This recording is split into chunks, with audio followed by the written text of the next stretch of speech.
Hello everyone, today I am back with the same energy with different topic.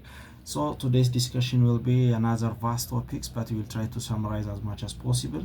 As usual, our reference is Harrison and up to date. So as you know, we have started the topic about infectious diseases. So the today's infectious disease or the today's microorganism we are selected for discussion is a Streptococcus, and you can check it about Staphylococcus from the previous video. So we will see about different class of Streptococcus, their clinical manifestation and their management will be our point of discussions for this YouTube video.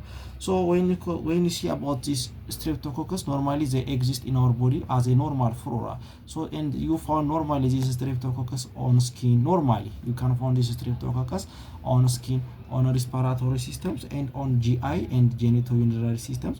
You can find these Streptococcus microorganisms. But when the when there is a condition where there is immune deficiency results, or when there are some clinical conditions happen, this Streptococcus might cause an infections and inflammation process, and they are relatively facultative aerobic organisms. The other one is, how do we classify this Streptococcus? Generally, they are, as I mentioned before, they are gram-positive microorganisms, and this Streptococcus classification can be. There are different methods. The first one is there is a lancified method. In these methods, we are grouping this Streptococcus as group A Streptococcus, group B Streptococcus, group C Streptococcus, these are such classifications. The other mode of classification for Streptococcus is it is by their own hemolysis. So we have two types of group A Streptococcus: those who cause hemolysis and those who cause non-hemolysis. And this was the one who causes hemolytic changes over the culture media can be grouped as alpha and beta, and for the hemolytic one the same one. So from all Streptococcus different groups, these are the lancified is the most commonly used and widely used and the most clinically applicable ones. And from the lancified classification, group A Streptococcus will be our point of main discussions, and this group will be microorganisms. Usually they are common. I'm sorry, my lights. This group is Streptococcus usually seen on maternal disease, like in the case of choraminitis, and it is in neonatal problems, like in early onset neonatal infections and late onset neonatal infections, usually associated with group B Streptococcus. So let's start from the group A Streptococcus, or sometimes they call it as a gas. And this group basically consists the one and the most virulent group from the Streptococcus called Streptococcus pyogen.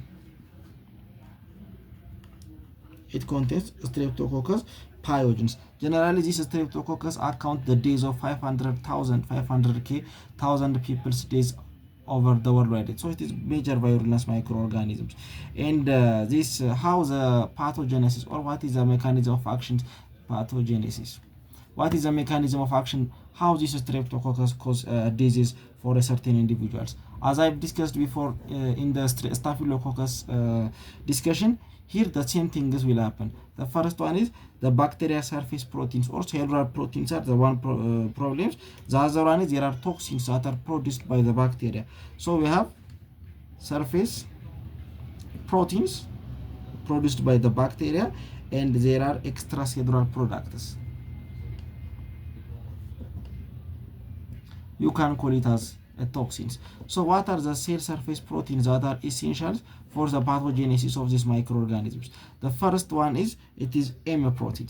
M protein is a protein that is found over the plasma membrane of the Streptococcus, and it is basically help to inhibit the phagocytosis. And when you come to about another protein, there are a polysaccharide capsule.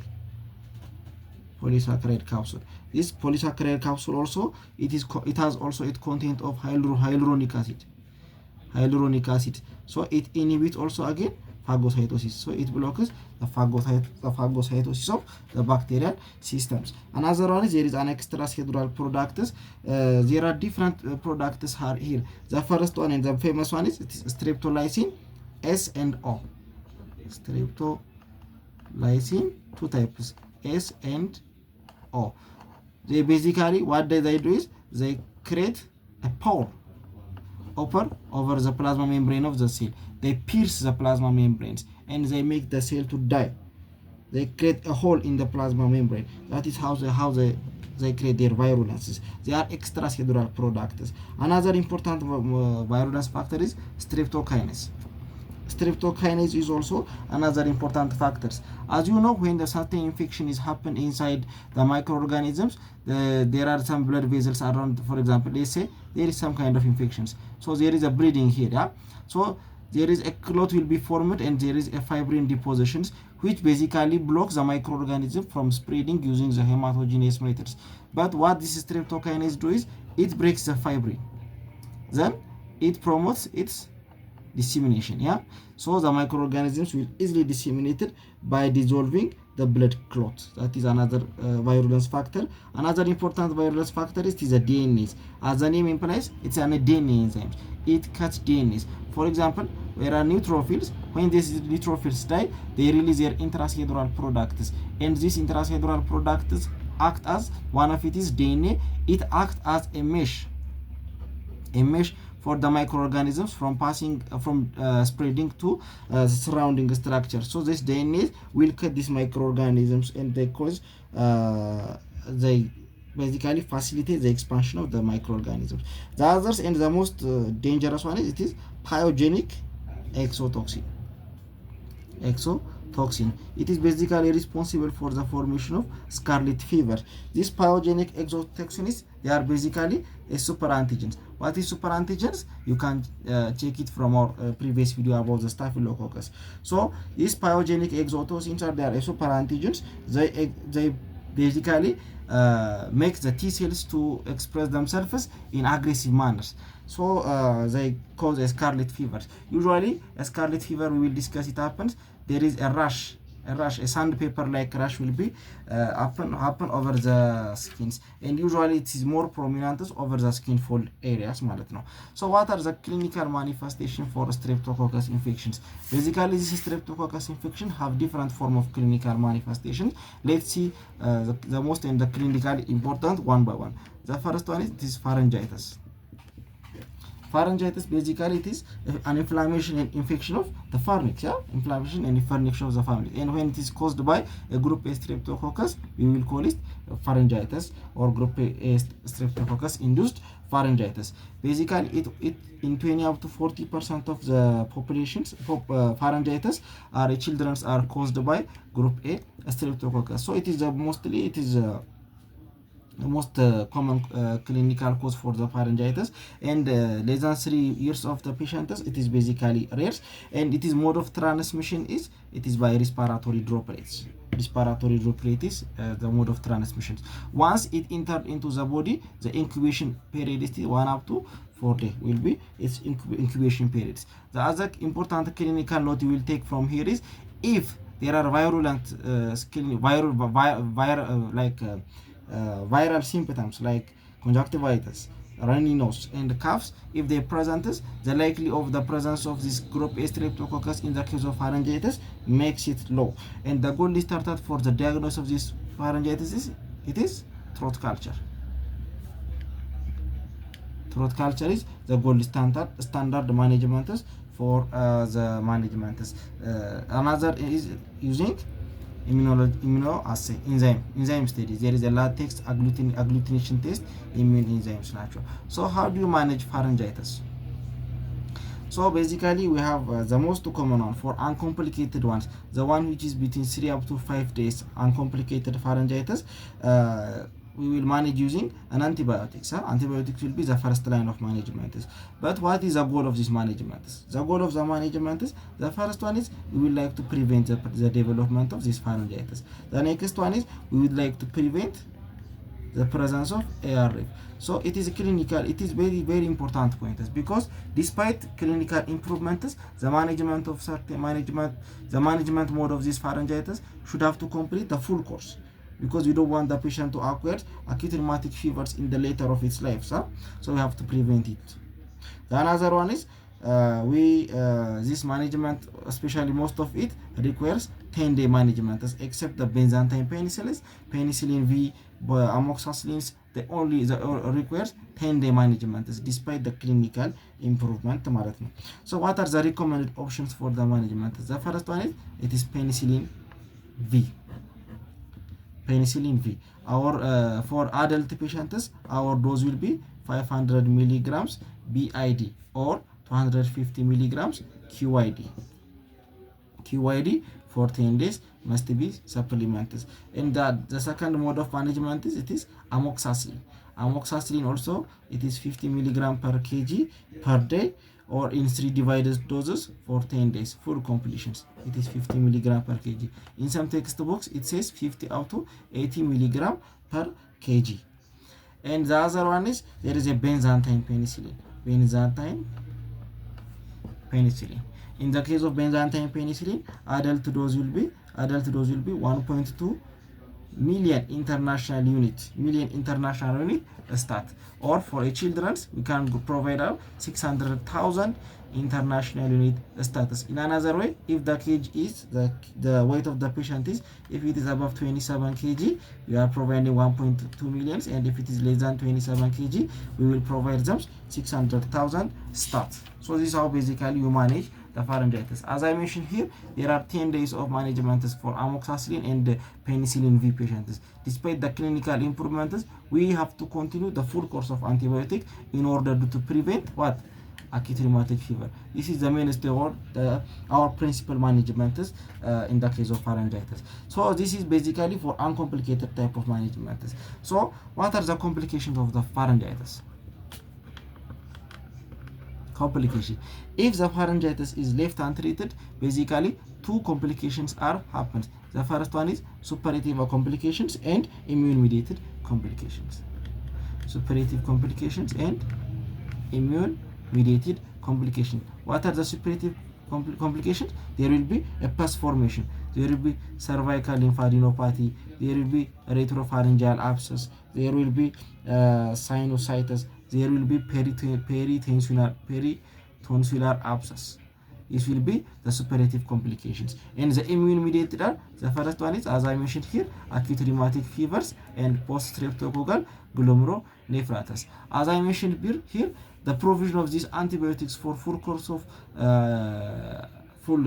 like for 10 days, basically we are preventing ARF, not PSGN. We are not preventing the presence of PSGNs using the antibiotics. I hope it is clear for you guys. Let's see the second. The first one is pharyngitis. The second one is, let's see, scarlet fever. Sorry again. So scarlet fever, usually it is a skin lesion. There is a rash developed here, and usually it happens after the pharyngitis. When the patient develop pharyngitis, if it is not treated well, the scarlet fever will be produced, and I will tell you how scarlet fever will happen. So normally, as one of the toxins of this Streptococcus is here, pyogenic exotoxin. This is a super antigen. So how when the patient is not treated and when the full antibiotic dosage is not completed, there will be a high production of these pyogenic exotoxins, which basically act as a super antigens and cause a rash to our body. And classically, these rashes happens within 1 or 2 days of the illness, and they have this some clinical or peculiar features. The first one is there will be a strawberry tongue, and there is a patch line. This patch line means the scarlet fevers are more prominent over skin-fold areas like hand crease, axillary, groins, and popliteal areas will be highly involved by these areas. It is called a pastic line. They are called this one. And there is also a strawberry lines, and there is a sandpaper rash will be happen. So how do you manage? Basically the same as with the pharyngitis, either penicillin V or amoxicillin or Byzantine penicillin will be provided depending on the stated amount of dose. And another one is skin and soft tissue. We see pharyngitis, we see scarlet fever, and skin and soft tissue will be here discussed here. So when you talk about skin, if it is only involving the epidermis, we are considering about impetigo. And if it involves skin plus subcutaneous tissue, we are talking about cellulitis or erysipelas. And if it involves deep structures, we are basically talking about deep structure, we are talking about necrotizing fasciitis. So let's try to discuss each by one. The first one is impetigo. Sometimes they call it is a pyoderma. It's caused by group A Streptococcus, and in most young patients, the most common cause etiologies, it is group A Streptococcus will be the most common etiology, and it is more prevalent in area where the atmospheric temperature is very high or warm. For example, in the tropical region areas, it is mostly prevalent medical conditions, and it usually seen in younger people, especially in the case of toddlers and late infants. Usually, site involved are for these patients are the face and the legs are the most. What happened to my pen today? The face and the legs are the most common sites of involved. So what are the natural history or the clinical source? The first one is there will be appearance of red papules. This red papules causes what? Vesicle. This vesicle rupture, and when it ruptures, it forms a pustule. This forms a pustules, and if it is not treated, and when different amount of pustules come together, they created a honeycomb-like appearance, so-called a honeycomb crust. It is called a honeycomb crust. Usually, because of the presence of systemic inflammation, there may be like fever, chills, and rigors might be the symptoms. So how do you manage? The same of the pharyngitis. We treat this with penicillin V, we have amoxicillin or benzathine penicillins. But if there are suspected Staphylococcus aureus, we can use topical antibiotics like miprosyn. Another critical important is if there is an allergic reactions for penicillin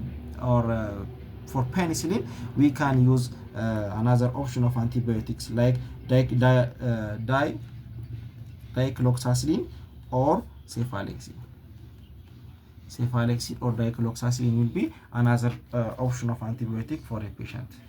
Okay, let's go to the second one. Cellulitis and erysipelas. So let us see about the cellulitis and erysipelas. So basically these two things are clinically they are almost the same thing. There are slight differences. When you say about cellulitis versus erysipelas, when you say about cellulitis, we are basically mentioning deeper structures involvement, but in the case of erysipelas, we are mentioning superficial ones. In the case of cellulitis, the lesion is deep, so there is what? Diffuse boundary, but this one is superficial. There is a clean cut boundary, and in the case of cellulitis, it is deep. There is no light coming inside, so it is dark red, and this one is bright red. Maybe these are some clinical clues that help us to differentiate from cellulitis and erysipelas. When we say cellulitis, there is involvement of epidermis and underlying dermis, but it is deep. But in the case of erysipelas, there is basically involvement of epidermis and upper part of the dermis. It is more of superficial skin lesions ማለት ነው. So at this case again superficial lesions are the same, and mode of management is again the same for the pharyngitis one.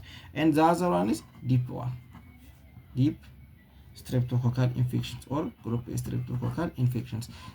Here is the most rapidly progressive life-threatening infections. It is called necrotizing fasciitis. So necrotizing fasciitis is a flesh-eating infectious disease, basically infectious disease of the fascia. We will have a discussion about necrotizing fasciitis and its mode of management details upon our surgical discussion under the topic of wound with the title of necrotizing soft tissue infections. We have different types of necrotizing soft tissue infections like necrotizing fasciitis, necrotizing myositis. These are the most common ones, so we will discuss them in details. But just to brief highlight, for the necrotizing fasciitis, 60% of the cases it is group A Streptococcus. Basically, it's depending on the etiology. We have two types of necrotizing fasciitis based on their sources. based on their sources. The first one is if the source is skin or if the source is bowel. If the source is bowel, it is a polymicrobial, but if it is a skin, it is a monomicrobial. So group A Streptococcus will be 60% of the case of this group necrotizing fasciitis. Their clinical manifestation is they are superacute, and the most important clinical feature is their pain. In the case of pain, the patient have severe pain and it does not correlate with the skin lesion. For example, you might see a certain amount of skin lesions, but the pain is much more worse. Very severe type of pain will be experienced by these patients, and they are very toxic appearance. They have toxic features. They are not stable. They don't have this stable vital sign. They have clinically, even they are very acutely sick looking.